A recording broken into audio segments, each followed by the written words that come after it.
सभी दोस्तों का एक बार फिर से स्वागत है आपके अपने YouTube चैनल पर। और आज के इस वीडियो में अपन पशुपालन का एक महत्वपूर्ण टॉपिक जिसका नाम है पशु रोग और इसके अंतर्गत जो पशुओं में प्रोटोजोआ जनित रोग हैं उनके बारे में पढ़ने वाले हैं और इसके नोट्स भी आपको मिलने वाले हैं। तो वीडियो को आप अंत तक देखिएगा और अगर आपको इस टॉपिक के नोट्स चाहिए तो आप हमारे टेलीग्राम चैनल को सब्सक्राइब कर सकते हैं, ज्वाइन कर सकते हैं। टेलीग्राम चैनल का लिंक आपको वीडियो के डिस्क्रिप्शन में मिल जाएगा।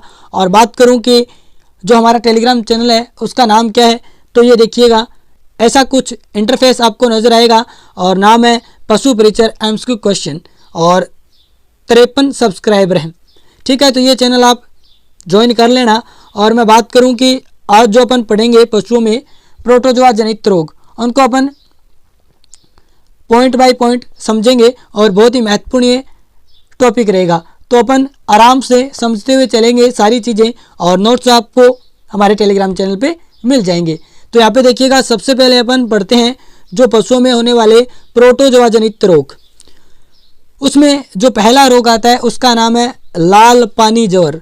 इसको रेड वाटर फीवर भी बोलते हैं, यानी लाल पानी का मतलब रेड वाटर फीवर। तो ये नाम भी आप लिख लेंगे, अगर इंग्लिश में आप लिखना चाहें तो रेड वाटर फीवर। तो पहला तो ये महत्वपूर्ण नाम है इस रोग का, यानी इस रोग का वैसे नाम है वो बेबीसियोसिस है, लेकिन इस रोग में होता क्या है कि पशु है जब वो पेशाब करता है तो उसके साथ रक्त आता है, इसलिए इस रोग को रेड वाटर फीवर बोलते हैं। ठीक है, इसका मूल नाम क्या है वैसे रोग का, तो बेबीसियोसिस। और ये पूछा भी गया है क्वेश्चन, जो हमारे पशुपालन के जितने भी प्रीवियस ईयर एग्जाम होते हैं, चाहे वो जेट है, एग्रीकल्चर सुपरवाइजर है, एलएसए वगैरह के जो एग्ज़ाम होते हैं, उनमें से एक एग्ज़ाम हुआ था, उसमें ये आया था कि रेड वाटर रोग के नाम से किस रोग को जाना जाता है। तो ऑप्शन में वहाँ पे ऑप्शन दिए हुए थे बेबीसियोसिस, प्लाज्मोसिस, इस प्रकार के एनाप्लाज्मोसिस, ऐसे कुछ रोग दिए हुए थे। तो राइट आंसर था बेबीसियोसिस। तो ये पहला ही इम्पोर्टेंट पॉइंट यहाँ से बन जाता है कि जो बेबीसियोसिस रोग है इसको किस नाम से जाना जाता है, तो रेड वाटर फीवर। और बात करें इसको एक महत्वपूर्ण नाम कि इसको चिंचड़ी ज्वर के नाम से भी जाना जाता है। और इसके अलावा इसका एक महत्वपूर्ण नाम जो यहाँ पे मैं नोट्स में लिखना भूल गया था वो आप लिख लेंगे, टेक्सास फीवर। इसको टेक्सास फीवर के नाम से भी जाना जाता है। तो ये जो इसके उपनाम है ये बहुत ही महत्वपूर्ण है और यहाँ से आपके एग्जाम में क्वेश्चन बन सकता है। अब देखिएगा इस रोग में क्या क्या होता है, किस प्रकार के लक्षण रहते हैं। तो सबसे पहले देखिएगा, ये अपन बात करें बेबीसियोसिस जो रोग है, ये बेबीसिया प्रजाति का जो परजीवी प्रोटोजोआ है उससे होता है। ठीक है, ये बेबीसिया प्रजाति का प्रोटोजोआ है। और बात करें कि ये प्रोटोजोआ है वो परजीवी है। परजीवी का मतलब क्या होता है कि जो दूसरों पर आश्रित रहता है, वो दूसरों से अपना भोजन प्राप्त करता है, वो कहलाता है परजीवी। जैसे अपन बात करें कि पशुओं के ऊपर चिंचड़ रहते हैं, वो क्या है, वो परजीवी हैं। जैसे आपको पता है कि हमारे बालों में जूं है, तो वो भी जूं क्या है, परजीवी है, यानी दूसरों के ऊपर निर्भर रहते हैं। तो इसी प्रकार ये जो बेबीसिया प्रोटोजोआ है ये क्या करता है, ये परजीवी है। और ये अपन बात करें कि चिंचड़ों के द्वारा पशुओं के शरीर के अंदर प्रवेश करता है, उसके बाद में पशुओं को आंतरिक रूप से प्रभावित करता है। और अपन बात करें कि ये जो बेबीसियोसिस रोग है ये वैसे तो आंतरिक परजीवी के कारण होने वाला रोग है, लेकिन अपन जब पढ़ेंगे ना बाह्य परजीवी, आंतरिक परजीवियों से होने वाले रोग, उसमें अपन डिटेल से या फिर अपन उसके बारे में और चर्चा करेंगे। ठीक है, लेकिन यहाँ पे बात करें कि ये प्रोटोजोआ जनित रोग है। लेकिन बात करूँ मैं बेबीसियोसिस, ये एक प्रकार से जो बेबीसियोसिस रोग है ये बेबीसिया जो प्रजाति है उसका परजीवी होता है, उससे होता है। ठीक है, लेकिन आपको याद रखना है ये प्रोटोजोआ रोग भी है, साथ में ये अपन बात करें कि आंतरिक परजीवी से होने वाला रोग भी आता है। तो सबसे पहले अपन बात कर लेते हैं कि इस रोग के अंतर्गत क्या होता है। तो इसमें देखिएगा जो लाल रक्त कोशिकाएं हैं वो नष्ट हो जाती हैं और आरबीसी जब नष्ट होती है तो उसमें मौजूद हीमोग्लोबिन है वो पेशाब के साथ बाहर आता है शरीर से, जिससे क्या होता है कि पेशाब का रंग कॉफ़ी जैसा हो जाता है। ये क्वेश्चन इंपॉर्टेंट बनेगा, ये पॉइंट इंपॉर्टेंट बनेगा कि किस रोग के अंतर्गत पशुओं को कॉफ़ी रंग जैसा पेशाब आता है तो बेबिसियोसिस रोग के अंतर्गत। और बात कर लेते हैं यहाँ पे कभी कभी पशु को खूनी दस्त भी आते हैं, तो ये भी महत्वपूर्ण इसका लक्षण है। और साथ में सीधी सी बात है, जब खून बाहर आएगा तो खून की कमी हो जाएगी, यानी अपन कह सकते हैं कि एनीमिया की स्थिति बन जाएगी, जिसको अपन हिंदी में रक्त अल्पता कहते हैं, वो स्थिति बन जाएगी। और जब खून बाहर आएगा तो पशु में खून ही नहीं रहेगा तो उसमें कमजोरी आ जाएगी। साथ में अपन बात करें कोई दुधारू पशु है तो उसका जो उत्पादन है वो कम हो जाएगा। और साथ में पशु में पीलिया के लक्षण भी दिखाई देते हैं, और अगर अपन समय पे इलाज नहीं करवाते हैं तो पशु की मृत्यु हो जाती है। यहाँ पे देखेंगे कि ये रोग है वो ज़्यादा किनको प्रभावित करता है, तो जो बाहरी या विदेशी नस्ल की गायें होती हैं उनको ये ज़्यादा प्रभावित करता है। और बात करें कि इस रोग के लक्षण जो अपन ने ऊपर अभी बात किए थे, उनमें जो महत्वपूर्ण लक्षण है वो देख लीजिएगा कि इसमें जो पेशाब है वो कॉफ़ी के रंग का, यानी कॉफ़ी के रंग जैसा हो जाता है। और बात करें कि तीव्र बुखार आता है और एनीमिया की स्थिति बन जाती है, क्योंकि जो खून है वो पेशाब के साथ बाहर आने लगता है। और इस कारण इस रोग को याद रख लेना, लहू मूतना, पशुओं का लहू मूतना रोग भी कहा जाता है। ऐसा क्वेश्चन भी आ सकता है, लहू मूतना रोग तो बेबिसियोसिस रोग, ठीक है, तो ये भी आप याद रख लेंगे। अब देखिएगा इसके उपचार व बचाव, तो मैं बात करूं कि सबसे पहले इसका उपचार देखें तो इस रोग के अंतर्गत उपचार के लिए अपन डाइमिनाजिन का इंजेक्शन लगाते हैं। अब इस इंजेक्शन का नाम आप याद रख लीजिएगा। वैसे मुझे लगता है कि ये नहीं पूछेगा ऊपर वाले जो इसके अन्य नाम है, या फिर वो अपन ने महत्वपूर्ण इस रोग के अंतर्गत जो लक्षण देखा था कि कॉफ़ी के रंग जैसा पेशाब आता है, वो पूछा जा सकता है। लेकिन वैसे आप एक बार पढ़ लेंगे तो आपको अगर क्वेश्चन आएगा तो आपको थोड़ा सा दिमाग में आ जाएगा। तो आप याद रखेंगे इंजेक्शन का नाम क्या है, डाइमिनाजिन। नेक्स्ट अपन बात करते हैं कि अगर अपन को इस रोग से बचाव करना है तो अपन को चिंचड़ों पर नियंत्रण करना होगा, यानी जो भी पशुओं को चिंचड़ लगते हैं उनको अपन समय समय पर अपन तोड़ भी सकते हैं, उनको दवाइयों के माध्यम से नष्ट भी कर सकते हैं, ठीक है।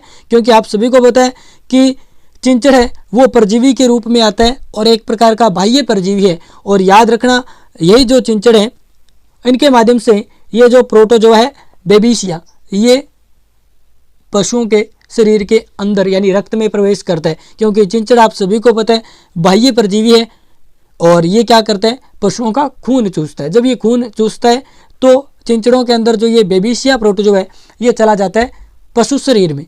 उसके बाद आपको पता ही है क्या क्या ये काम करता है अंदर जाके। तो यहाँ पे अपन ने पहला प्रोटोजोआ जनित रोग पढ़ लिया है। इसके बाद में जो दूसरा महत्वपूर्ण रोग आता है उसका नाम है एनाप्लाज्मोसिस। ये भी आप याद रखेंगे। इन रोगों के बारे में ज़्यादा बातें नहीं है, लेकिन याद रख लेना ये क्या है, प्रोटोजोआ जनित रोग हैं। और ये एक प्रकार से अपन कह सकते हैं कि ये जो प्रोटोजोआ है वो सारे परजीवी है, यानी लगभग अपन जो प्रोटोजोआ जनित रोग पढ़ रहे हैं उनमें ये जो प्रोटोजोआ है वो लगभग परजीवी हैं, क्योंकि ये पशु शरीर के बाह्य जो भी चिंचड़ है, ठीक है, इनके माध्यम से पशु शरीर के अंदर प्रवेश करते हैं। तो यहाँ पे एनाप्लाज्मोसिस जो ये बीमारी है ये एनाप्लाज्मा प्रजाति के रिकेट्सियल नामक परजीवी द्वारा होती है। ये भी परजीवी है, लेकिन ये वैसे प्रोटोजोआ जनित रोग है। तो याद रखेंगे कौन सी प्रजाति, तो इसके नाम पे ये इस रोग का नाम है एनाप्लाज्मोसिस और प्रजाति कौन सी है प्रोटोजोआ की, तो एनाप्लाज्मा। और बात करें कि इसके अंतर्गत जो प्रजाति के अंतर्गत जो परजीवी आता है उसका नाम याद रखेंगे रिकेट्सियल, ठीक है। उसमें अपन बात करें कि इस रोग में लक्षण क्या क्या हैं, तो इस रोग से ग्रसित पशु के प्रमुख लक्षण, उसका शरीर का तापक्रम बढ़ जाएगा यानी उसको बुखार आ जाएगा। इसके अलावा रुक रुक कर यानी जबर आएगा, पशु को भूख कम लगेगी, कमजोरी आ जाएगी। अब भूख कम लगेगी तो जाहिर सी बात है कमजोरी आएगी। पीलिया या फिर कोई पशु है तो उसकी प्रजनन क्षमता में कमी आएगी। अगर कोई प्रेग्नेंट जो गाय भैंस है तो उसमें गर्भपात भी हो सकता है, ठीक है। तो अब देखिएगा इसकी जो महत्वपूर्ण बात है कि ये परिपक्व जो रक्त कोशिकाएं हैं उनको प्रभावित करता है और इसके उपचार में ऑक्सीटेट्रासाइक्लिन का इंजेक्शन है वो लगाया जाता है। ऊपर हमने पढ़ा था कि जो बेबिसियोसिस रोग है उसमें अपन डाइमिनाजिन इंजेक्शन देते हैं। यहाँ पे एनाप्लाज्मोसिस में याद रखेंगे कि ऑक्सीटेट्रासाइक्लिन का इंजेक्शन देते हैं। और बात करें कि ये परिपक्व जो रक्त कोशिकाएं हैं उनको प्रभावित करता है। लक्षण ज़्यादा इंपॉर्टेंट नहीं है। यहाँ पे ये एनाप्लाज्मा प्रजाति का जो परजीवी है रिकेट्सियल, इसका नाम आप याद कर लेंगे। अब देखिएगा नेक्स्ट अपन बात कर लेते हैं थिलेरियोसिस रोग। ये भी याद रख लेना, ये भी प्रोटोजोआ जनित रोग है, लेकिन जो प्रोटोजोआ होता है वो क्या है, इसमें परजीवी है। यानी जो ये प्रोटोजोआ है जिसका नाम है थिलेरिया एनुलाटा, ये क्या है, एक प्रकार का परजीवी है, यानी ये दूसरे जीवों पर आश्रित रहता है।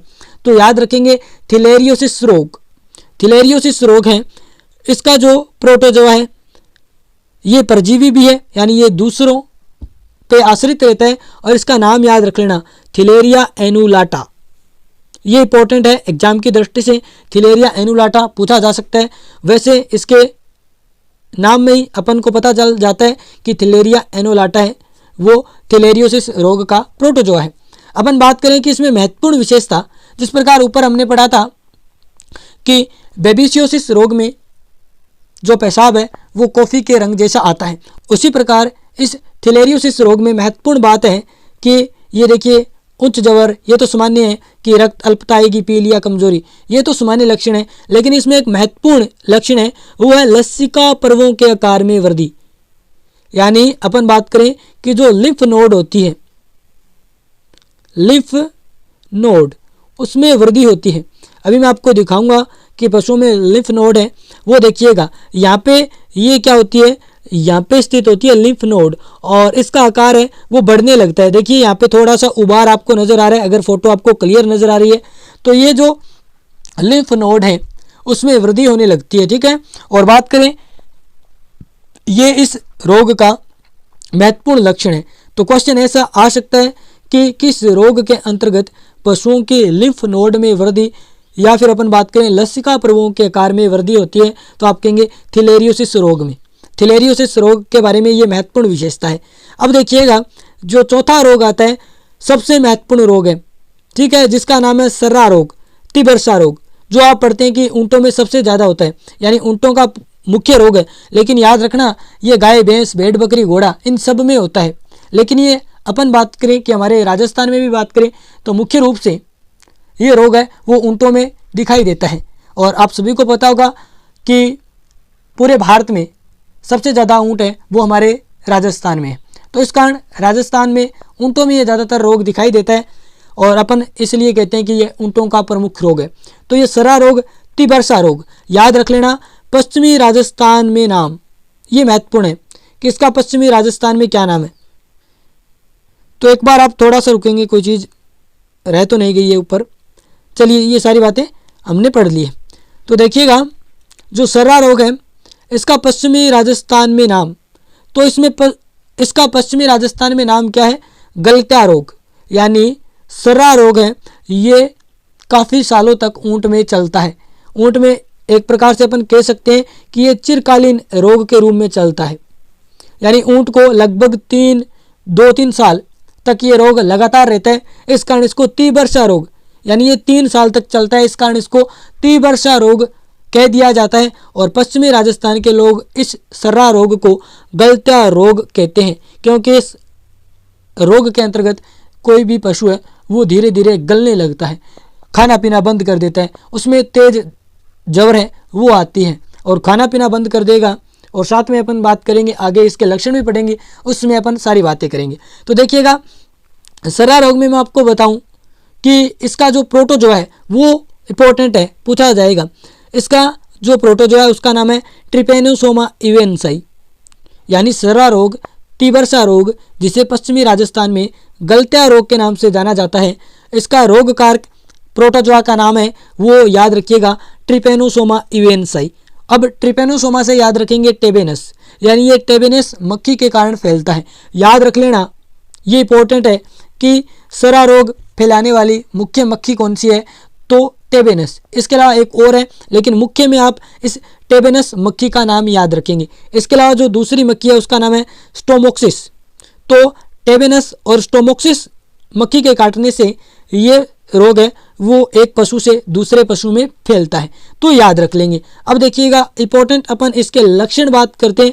जो कि आप एक बार पढ़ लेंगे तो आपको समझ में आ जाएगा। ज़्यादा वैसे आपको ये याद नहीं रखने, कुछ महत्वपूर्ण लक्षण हैं वो आपको थोड़ा सा दिमाग में बिठाना है। तो देखिएगा, पशु में रुक रुक कर बुखार आता है और खून की कमी है, वो इसके मुख्य लक्षण है।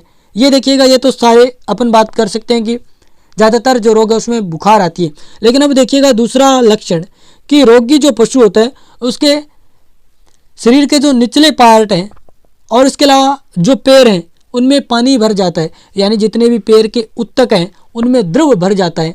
और जब ऐसी स्थिति होती है तो उसको अपन एडिमा बोलते हैं। तो याद रख लेना, सर्रा रोग में क्या होता है कि निचले जो हिस्से हैं और इसके अलावा जो पशुओं के पैर हैं उनमें पानी भर जाता है और इस स्थिति को अपन एडिमा बोलते हैं। तो ये इस रोग में एडिमा की स्थिति भी बनती है। तीसरा देखिएगा, पशुओं की मांसपेशियां एकदम कमज़ोर हो जाती है, जिसकी वजह से चलने फिरने में पशु को परेशानी होती है। सामान्य लक्षण है।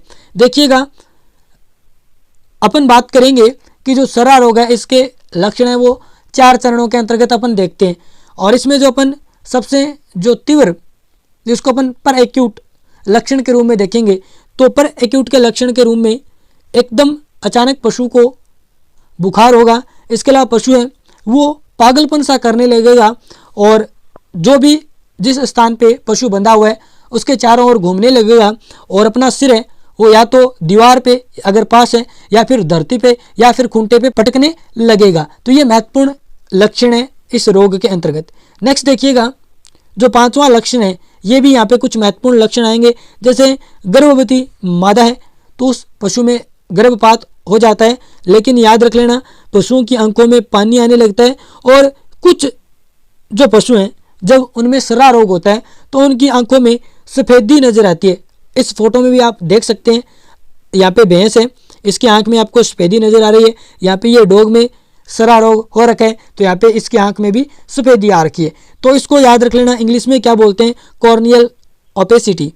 तो इस रोग में अपन बात करें कॉर्नियल ओपेसिटी जैसी स्थिति भी बन जाती है। ये स्थिति क्या होती है कि उनकी आंखों में सफ़ेदी आ जाती है। तो ये इस रोग के महत्वपूर्ण लक्षण है और मैं उम्मीद कर रहा हूँ कि आपको ये बातें समझ में आ रही है और नोट्स आपको मिल जाएंगे। यहाँ पे देख लीजिएगा, सर्रा रोग समय अवधि के आधार पर 4 प्रकार के लक्षण इसमें आते हैं। जैसे अति उग्र, जिसको अपन पर एक्यूट बोलते हैं, यानी अचानक पशु को इस रोग से संबंधित लक्षण दिखाई देंगे और तुरंत अगर अपन इलाज नहीं करवाते हैं पशु का तो मृत्यु हो जाएगी। जिसमें मैंने आपको लक्षण बताया था कि तेज पशु को बुखार हो जाएगी, पशु है वो अपने स्थान पे जहाँ पे बांध रखा है उस पर घूमने लगेगा और अपना सिर पटकने लगेगा। ठीक है, तो वो एकदम अचानक ये अति उग्र लक्षण के रूप में अपन इसको पढ़ते हैं।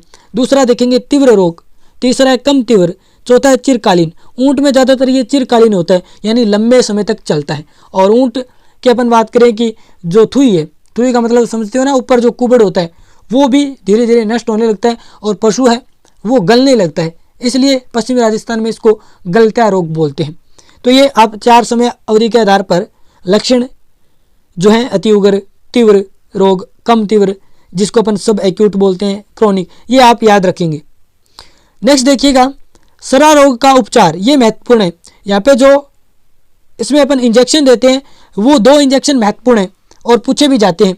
जिसमें सबसे महत्वपूर्ण है सर्रा रोग की सबसे महत्वपूर्ण इंजेक्शन के रूप में जो दवाई आती है उसका नाम है ट्राइक्विनिन। ये पूछा जाता है, याद रखेंगे ट्राइक्विनिन का नाम। अब देखिएगा, ये सर्रा रोग में प्रमुख दवाई आती है इंजेक्शन के रूप में, तो इसके बारे में याद रखेंगे कि ये 2.5 ग्राम जो दवाई है वो 15 ml डिस्टिल वाटर में घोलकर पशु की चमड़ी में लगाते हैं। ठीक है, तो याद रखेंगे ट्राइक्विनिन जो दवा है महत्वपूर्ण दवा है। इसके अलावा आप बेरिनिल का नाम याद रखेंगे। ये तो 2 आप याद ही रखेंगे। अब देखिएगा, आपको ये नाम याद नहीं रहते हैं तो कोई बात नहीं है, इनको थोड़ा थोड़ा दिमाग में एक बार अपन देख लेंगे कि ट्राइक्विनिन, बेरिनिल, ये हमने प्रोटोजोआ जनित रोग के अंतर्गत पढ़ी थी, सर्रा रोग में अपन ने पढ़ी थी।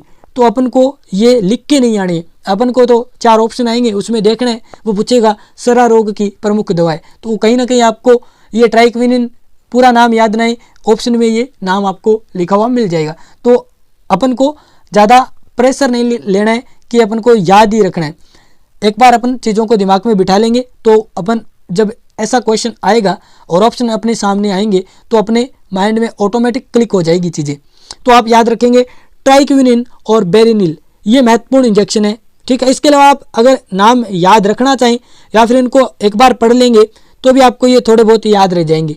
ट्राइक्विनिन, बेरिनिल ये तो याद ही करने हैं। उसके अलावा टोनोफॉस्फोन इंजेक्शन और एंटीसाइड प्रोसाल्ट इंजेक्शन, ये आप याद रखेंगे। एंटीसाइड प्रोसाल्ट इंजेक्शन और टोनोफॉस्फोन और बेरिनिल और ट्राइक्विनिन नाम आपको याद रखने हैं। अब देखिएगा यहाँ पे और अपन बातें कर लेते हैं। सबसे पहले ये जो सर्रा रोग है ये भी प्रोटोजोआ से होता है, लेकिन प्रोटोजोआ है वो परजीवी के रूप में रहता है। तो यहाँ पे जो सर्रा रोग का परजीवी है, इसकी सर्वप्रथम खोज किसने की? तो ग्रिफ्थ इवांस ने, जिस कारण इसका जो प्रोटोजोआ है उसमें आप नाम देखते हैं ट्रिपेनोसोमा इवेंसाई, क्योंकि ये ग्रिफ्थ इवांस ने खोज की थी, इस कारण उसके नाम में जो ये इवांसाई आपको नाम मिलते हैं वो इवांस के नाम से लिया गया है। और बात करें कि 1885 में ग्रिफ्थ इवांस, इन वैज्ञानिक का नाम आप याद रखेंगे, पूछा जा सकता है। पंजाब जो कि वर्तमान पाकिस्तान में है, वहाँ का एक जिला है डेरा इस्माइल खान जिला, वहाँ पे घोड़ों व ऊंट के रक्त में ये देखा गया था सर्रा रोग का परजीवी। तो ये भी आप याद रखेंगे। अब देखिएगा यहाँ पे मैंने कुछ लक्षण लिख रखे हैं, जैसे पशु द्वारा गोल गोल चक्कर काटना, ये मैंने आपको ऊपर बता दिया था। पशु है वो खाना पीना बंद कर देता है, कमज़ोर हो जाता है, रुक रुक कर बुखार आता है, दीवार के या फिर कोई भी कड़ी वस्तु उसके टक्कर मारने लगता है। अगर कोई दुधारू पशु है तो उसका दूध उत्पादन कम हो जाता है। अगर कोई कार्य करने वाला, जैसे अपन बात करें कोई जैसे ऊँट है, तो ऊँट है वो हल खींचते हैं, तो उसकी अपन बात करें कि ये कार्य क्षमता के अंतर्गत कार्य क्षमता है वो कम हो जाएगी। तो ये सारे महत्वपूर्ण लक्षण हैं। अब देखिएगा, ये देखिए सर्रा रोग से ग्रसित एक ऊँट है, देखिए किस प्रकार ये नीचे वाले पार्ट है वहाँ से गला हुआ है, और एक प्रकार से अपन कह सकते हैं कि ये एडिमा की स्थिति है, यानी यहाँ के जो भाग हैं उनमें पहले द्रव जमा और पानी है वो भर गया, और बात करें उसके बाद में जब ये सूखा तो यहाँ पे ये गल गया। तो इस प्रकार ये अपन बात करें कि पश्चिमी राजस्थान में सर्रा रोग से ऊँट है वो गल जाता है, इसलिए पश्चिमी राजस्थान में इस रोग का नाम गलता है, ठीक है। तो ये था हमारा प्रोटोजोआ जनित पशुओं में होने वाले रोग। तो महत्वपूर्ण ये टॉपिक था जिसको अपन ने कंप्लीट समझ लिया है, पढ़ लिया है। अगर आपको इस टॉपिक के नोट्स चाहिए तो आप हमारे टेलीग्राम चैनल को ज़रूर ज्वाइन कर लेंगे, डिस्क्रिप्शन में आपको लिंक मिल जाएगा। तो वीडियो आपको कैसा लगा आप कमेंट बॉक्स में ज़रूर बताएंगे। अगर आपको अच्छा लगा है तो आप अपने दोस्तों के साथ शेयर करेंगे जो पशु परीक्षण की तैयारी कर रहे हैं। तो धन्यवाद दोस्तों, मिलते हैं नेक्स्ट वीडियो में।